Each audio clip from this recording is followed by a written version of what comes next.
If you enjoy fast-paced heroes with a strong single-target focus, but you also want the ability to slip away from enemies at any time, then Elektra is the hero for you. She can jump into battle, decimating her enemies one moment, and then vanish for a quick retreat before engaging her next target. Utilizing both movement and strong but short cooldown skills, Elektra can strike down her foes in an instant. This is Volzmir, and you're watching my Elektra Movement Guide. Elektra's toolkit of skills include a variety of movement tagged abilities that when used together makes her a dangerous force to be reckoned with. Similar to Daredevil, she uses the stamina system, which means little to no resource management when using her abilities. Stick around till the end of the video, where I'll talk about my plans for hero guides going forward. Since the announcement of Gazillion's reveal for Marvel Heroes 2017, many changes are on the way, affecting how we currently play the game. Let's begin with the skill overview. Blossom of Death is one of many of Elektra's movement-based attacks. Blossom applies a bleed on her enemies for 8 seconds, and is doubled on marked targets. This move has an incredibly short hitbox, so be within melee range, or this attack might whiff regardless of the short leap animation. Flow Like Water is her dash skill, which deals moderate damage and puts Elektra in stealth. The skill behaves like a short teleport, bypassing walls and moving through enemies. The move also marks elites and bosses due to the passive Slip into the Shadows, allowing Elektra to use follow-up attacks. Elektra's travel power, Silent Approach, is a very convenient escape tool in PvE content.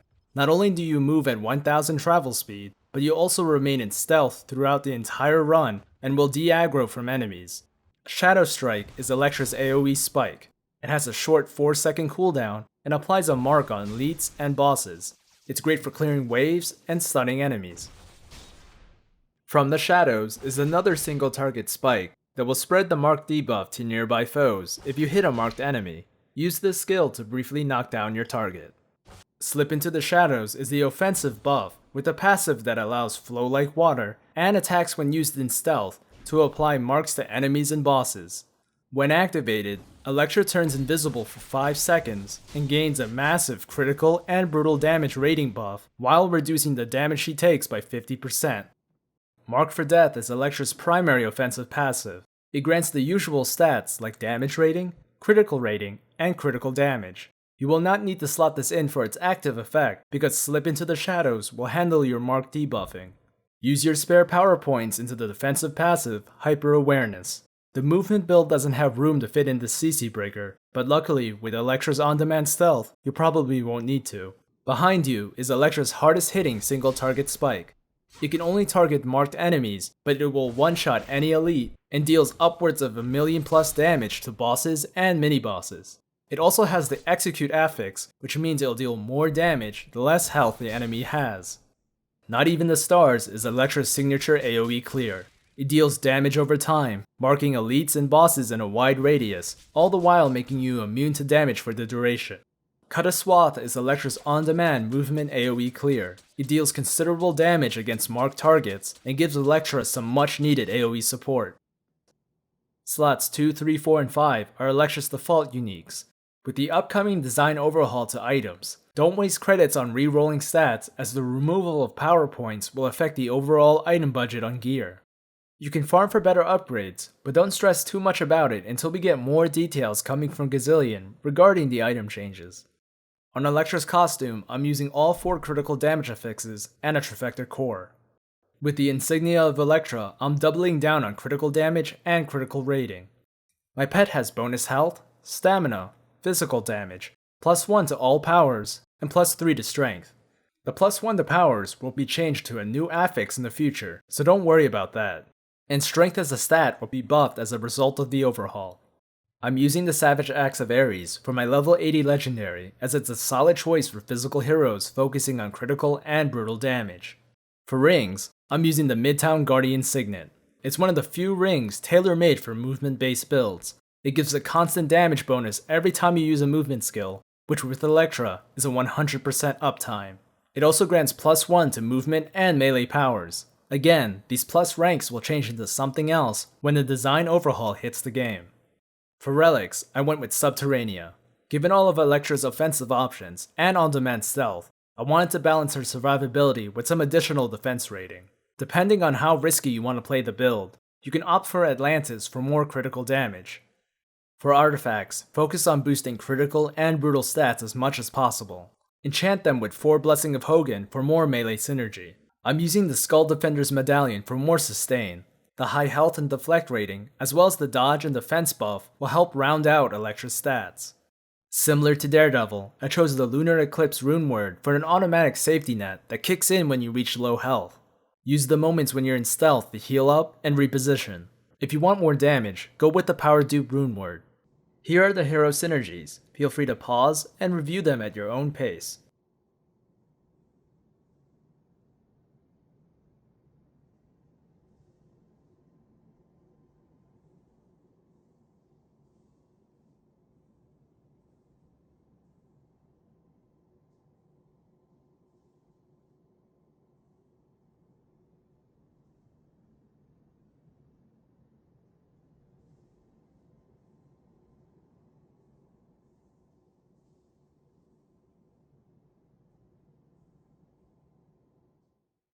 As with most of my melee heroes, I prioritize melee damage, fighting, strength, critical damage, and critical rating when choosing Omegas. I skipped the defensive Omegas and went Glass Cannon with Elektra. Carefully utilizing an invulnerability core and stealth skills will be key in surviving endgame content.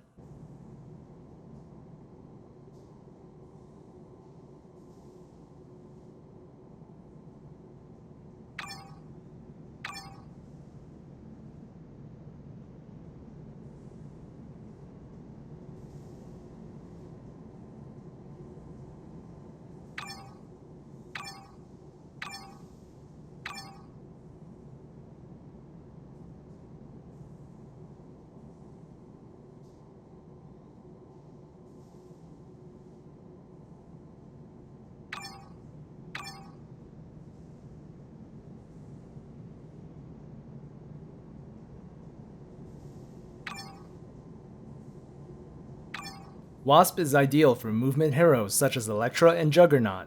Her passive grants a plus 20% base damage to all attacks when you use a movement skill. Start off the rotation with Shadow Strike to debuff your enemies with marks, and then follow up with Blossom of Death to apply bleeding.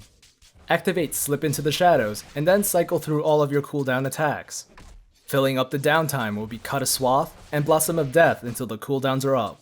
Repeat the rotation until the target's down, but remember to refresh both the mark and bleed debuff.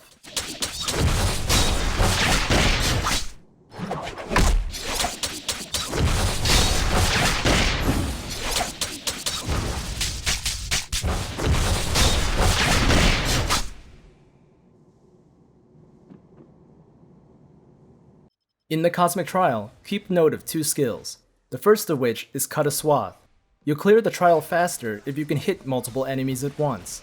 The second skill, Behind You, can one-shot any elite enemy in the trial. This includes both the Hydra agents that spawn when Madame Hydra shields up, as well as Red Skull Sentinels. With those 2 skills in mind, along with the rest of Elektra's toolkit, you'll quickly clear the Cosmic Trial.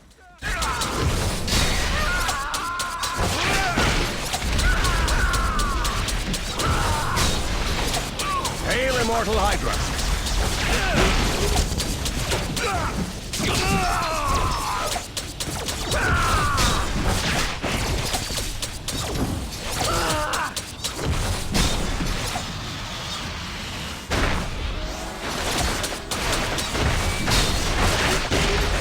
For the glory of Hydra!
Hail, immortal Hydra.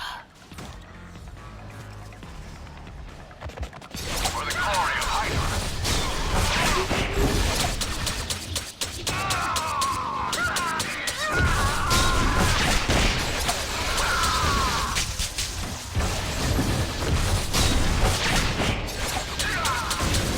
You're no match for the hordes of Hydra.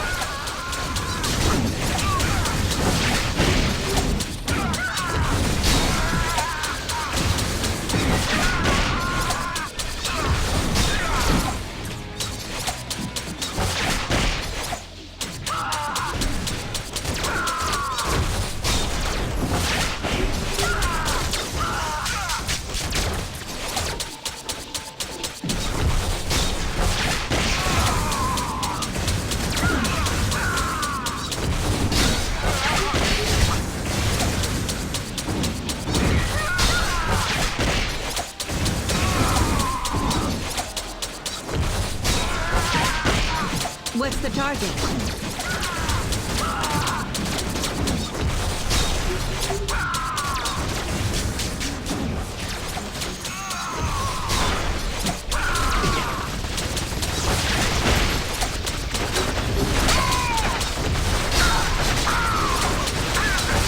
Our scientists will have much to learn from this one's dissection.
No!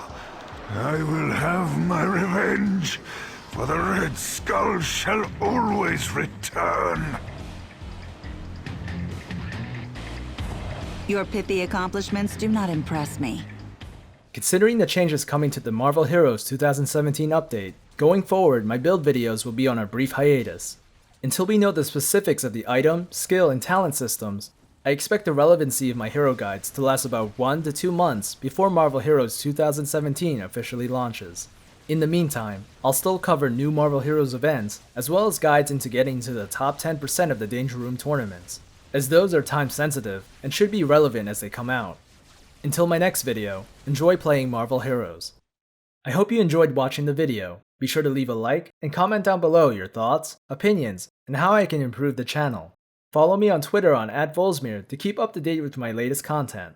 You can also support me by pledging on my Patreon page. Any amount is greatly appreciated and will be put towards generating more content for the channel. See you later on the next video, and as always, thanks for watching.